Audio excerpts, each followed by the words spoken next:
Bonjour. Je voudrais d'abord avoir une pensée pour les victimes du typhon Haiyan, dont vous avez sûrement entendu parler, en particulier aux Philippines. Un typhon qui a atteint la vitesse historique de 380 km/h. On n'a probablement jamais vu ça dans l'histoire de l'humanité, jusqu'à ce qu'on s'en souvienne, tous les mois. Pourquoi je vous en parle? Parce que le réchauffement des eaux de surface dans les océans est probablement une des causes de ce type de catastrophes climatiques qui vont aussi probablement s'accentuer et se renouveler de façon assez régulière. Le changement climatique, si on regarde les tout derniers rapports, en particulier le dernier rapport du GIEC, on sait qu'en 2012, le niveau des gaz à effet de serre a atteint un niveau que l'humanité n'a jamais connu durant les 800 000 dernières années. Le CO2 est à 80% responsable de ces gaz à effet de serre, mais le méthane, lui, a augmenté de 160%, 23 fois plus puissant que le CO2 dans la constitution des gaz à effet de serre. Et le CO2, vous savez d'où il vient en particulier de la combustion des énergies fossiles, combustion qui est d'origine humaine, on est bien d'accord. Et le méthane est issu de l'élevage intensif, est issu de l'exploitation du gaz naturel et des fuites que cela engendre, est issu aussi du changement climatique parce que la fonte des glaciers révèle le permafrost qui lui-même dégage des quantités de méthane absolument astronomiques, est issu du pourrissement des arbres suite à la construction d'immenses barrages hydroélectriques dans le monde, comme celui de Belo Monte en Amazonie. J'en passe. On se rend compte effectivement que le réchauffement climatique, du moins le changement climatique, si on le regarde à l'échelle mondiale, donc, a probablement une origine humaine, qu'il engendre des catastrophes qui deviennent des catastrophes humanitaires et pas simplement écologiques. Et en parallèle de ça, les derniers rapports, rapport du Club de Rome qui a été revisité depuis 1972 en 2012, rapport qui a été publié dans le magazine Nature par 22 grands scientifiques en 2012 aussi, démontre que l'humanité a exploité 43% des ressources terrestres pour son propre développement. Et que l'on est, à l'heure actuelle, à l'approche d'un seuil, ce qu'on appelle, c'est un effet de seuil, qui est que si on atteint 50% de l'exploitation de ces ressources, on rentre dans une phase de chute dramatique de la biodiversité, d'un effondrement, si vous voulez, de la biodiversité, et que là aussi, on va se retrouver face à des catastrophes écologiques qui vont engendrer des tensions entre les peuples absolument énormes. On va se retrouver face à des cohortes de réfugiés climatiques, on va se retrouver face à des conflits géopolitiques intenses pour utiliser les dernières ressources terrestres pour notre développement. Et je suis tout à fait d'accord avec ce qu'une personne a dit tout à l'heure. Il est clair que cette période de l'Anthropocène, c'est-à-dire peut-être une 6e extinction des espèces, non pas liée à la chute des météorites, mais liée à l'activité humaine, nous pose la question de la responsabilité collective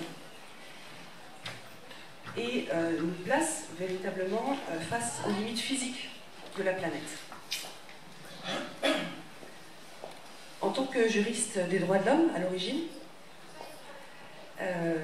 et ayant travaillé 25 ans dans le secteur de l'humanitaire et de la solidarité internationale, et donc du développement, il est vrai qu'à un moment donné, je me suis dit, et en rencontrant les paysans, les paysans du Sud, mais pas seulement, aussi les populations affectées par toutes ces problématiques dont je vous parle, je me suis dit, mais il y a un moment donné où le droit à un environnement sain devrait devenir un droit fondamental de l'homme.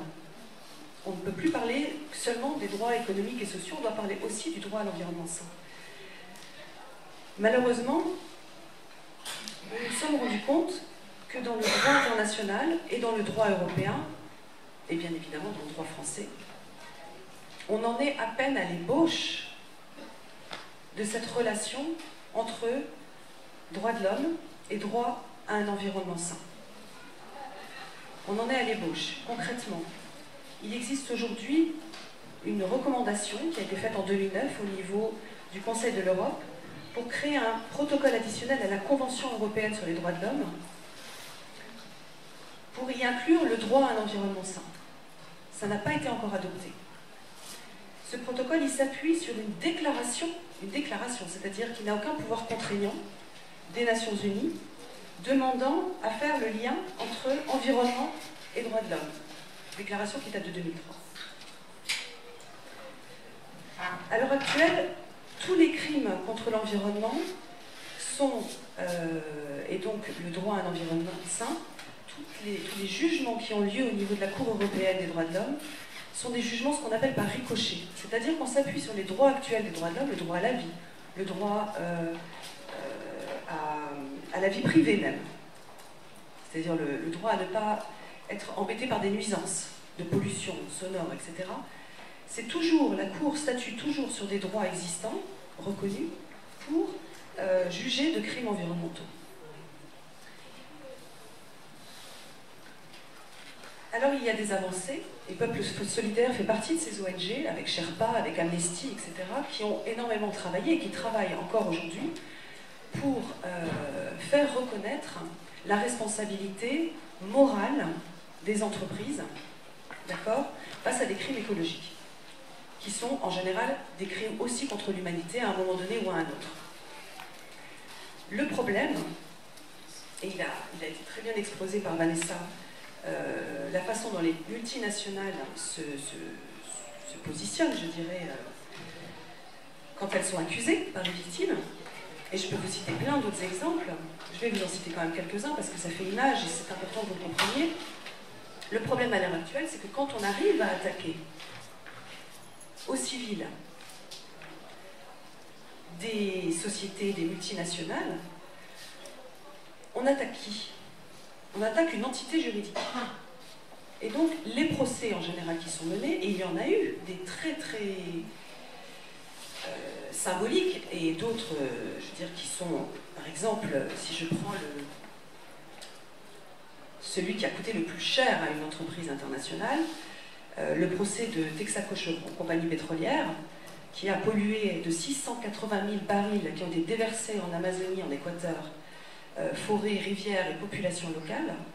Ils ont été, la demande a été faite qu'ils soient condamnés à 19 milliards de dollars pour réparer le préjudice commis.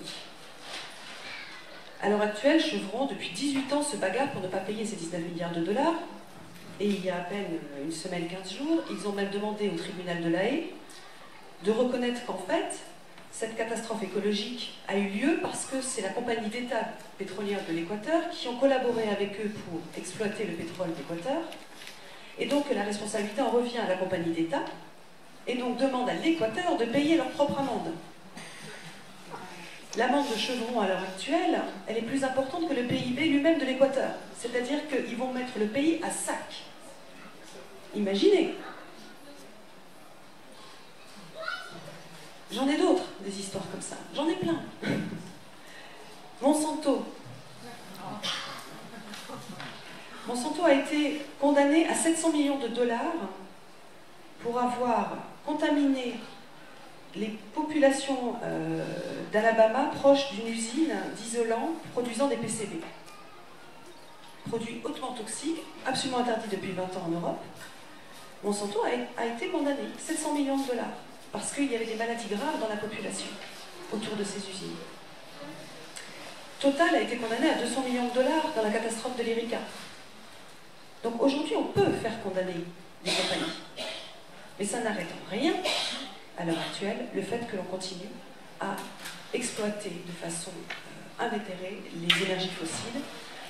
Et ça n'arrête en rien le fait qu'aujourd'hui, les politiques sont sous la coupe des multinationales et n'arrivent pas à prendre les mesures politiques, quels que soient les votes, quels que soient les représentants que vous choisissez pour vous représenter, n'arrive pas à imposer par le droit la transition énergétique qui limiterait les dégâts. Je dis bien limiterait les dégâts parce qu'il ne nous reste aujourd'hui plutôt plus que 20 ou 30 ans avant qu'effectivement on en soit à un seuil de rupture dramatique sur le plan et écologique et humanitaire.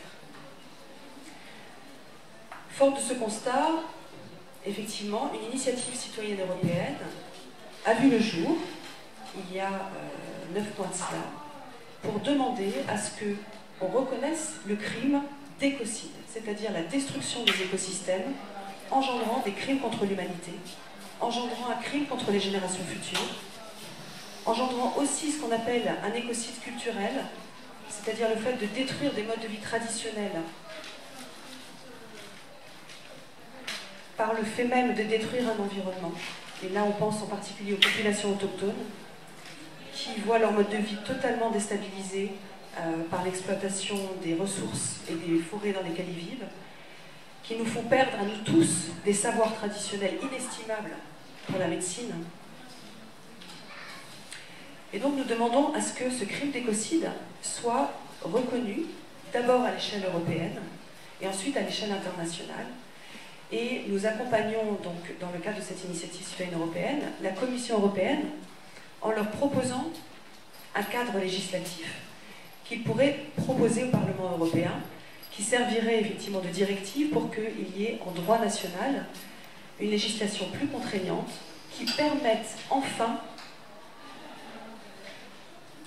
d'attaquer en justice au pénal des personnes physiques, c'est-à-dire qui, les grands patrons en particulier de ces multinationales, mais aussi pour complicité, les États qui financent, qui donnent des capitaux à ces multinationales. Pensons à Areva, pensons à GDF Suez, qui sont régulièrement condamnés.